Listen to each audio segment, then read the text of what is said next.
And we're back with a new theory today.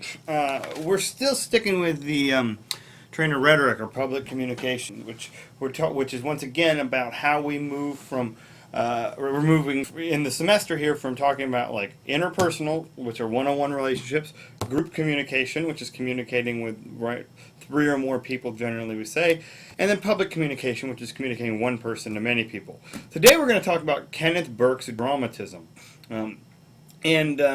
Dramatism is really interesting, really a hugely influential theory within communication studies. So if you go to our National Communication Association conference, which boasts, I think, somewhere in the neighborhood of 8,000 people, it has its own kind of caucus dedicated to it, right? There are people who go into Kenneth Burke studies. And so he's really a superstar within the field. And interestingly enough, he was actually a college dropout. He dropped out of college, I think, after a sophomore year, and still went on to become one of the most influential communication theorists that we've had. So he gives us a really different idea of what rhetoric is. And I should start off by saying here, right, with Aristotle was really interested in telling us how to do rhetoric effectively, how to effectively persuade people. Kenneth Burke is more interested in what we call rhetorical criticism, which is identifying and figuring out how it is that arguments work. So someone who studies in Burkean scholars, you might not be a public speaker, you're a scholar who goes and says, okay, let's pick apart how this argument works. Let's figure this out to see why people are persuaded this way or that way as opposed to other ways. Now, Burke said that Aristotle's vision of rhetoric was way too logos-based. He says, right, Aristotle spends too much time working on about enthymemes and logos and how to persuade, because Aristotle dedicates in his book on rhetoric a lot of time to that, a lot of time to logos. Burke says that instead we should really focus on identification. He said all good rhetoric is founded in the idea of identification. Identification is the common ground that exists between a speaker and an audience. It's, right, well, we talk about this sometimes, right? You say that's a speaker that I can identify with. It's someone who you could see, right, is you or might be you or has the same kind of what he calls substance here, right? A substance describes who a person is. It includes like your background, your personality, beliefs, values, etc. And so he says the more similarity you have in substance with your audience, the greater identification that your audience will have. Therefore, the better your rhetoric.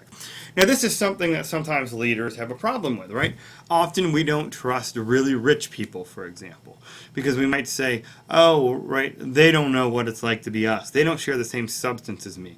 They probably have different values and beliefs because we share these, right? Or highly educated people. Sometimes we feel like they may not have a whole lot of identification with us because, right, they operate on a different plane. And they say, you see, I can't see myself wrapped up in this person's message.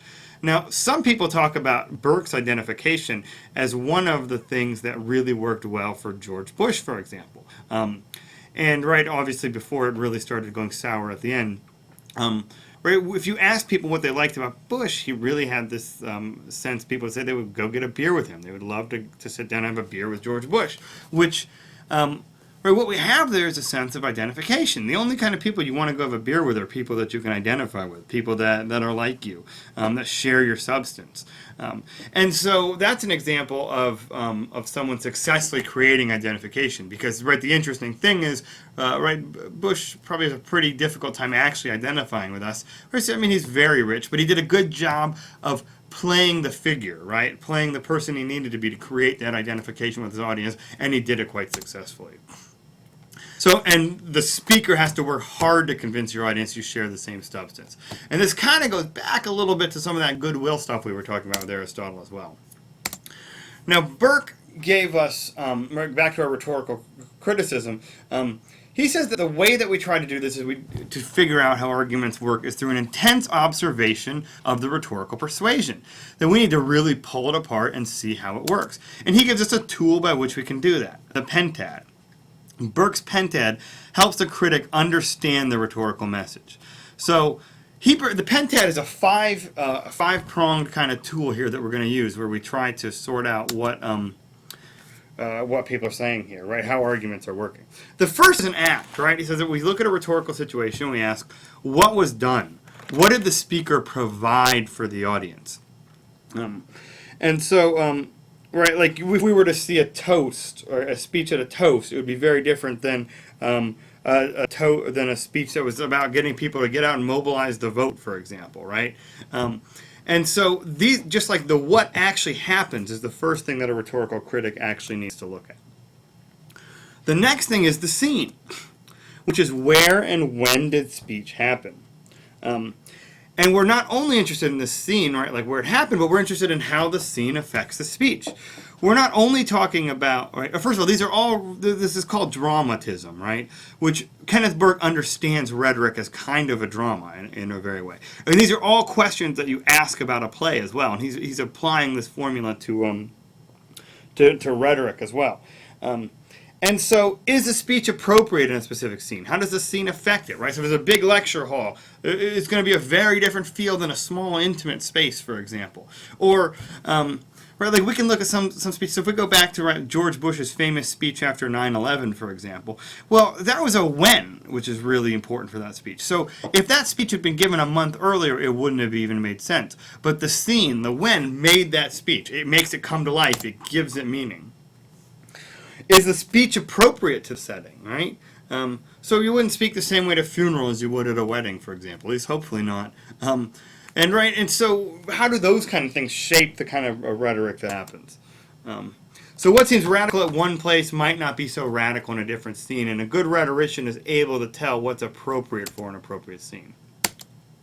The agent, right? So the act, we could pretty much say, is the what, right? The scene is the where, and the agent is the who. And that's who's performing the act. Right?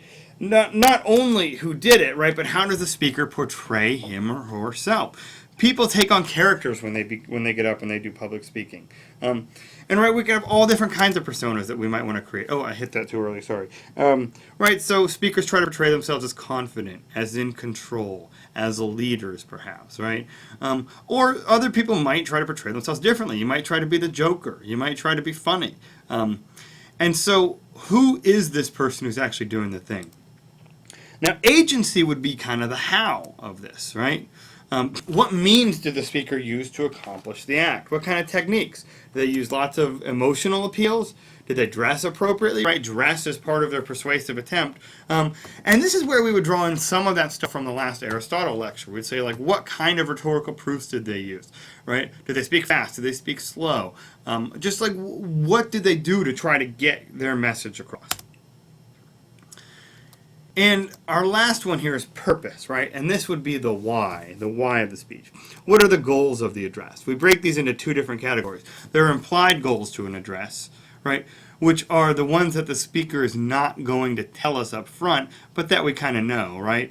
So when a presidential candidate is running and he or she would say, right, like, well, you know, I want to run because I think this country can be great again, right? Like, and that's great. That's not a not goal, but it's also an implied goal there. We know, right? You want power. You probably want your place solidified in history, for example. You want to be influential. You want to be an important person. That would be an implied goal in that situation. And there are the stated goals. The stated goals are about, right, what the speaker says it is that they're actually speaking about. And this is what a rhetorical theorist, critic often has to deal with. Is how do you determine, right, which of these goals are stated and which are implied? And how do you even really get to the idea of implied goals? How do you know what's going on in someone's head? So anyway, I'm going to cut it off here because we have a few more things left to get to, and I think this is a good breaking point. I'll be right back.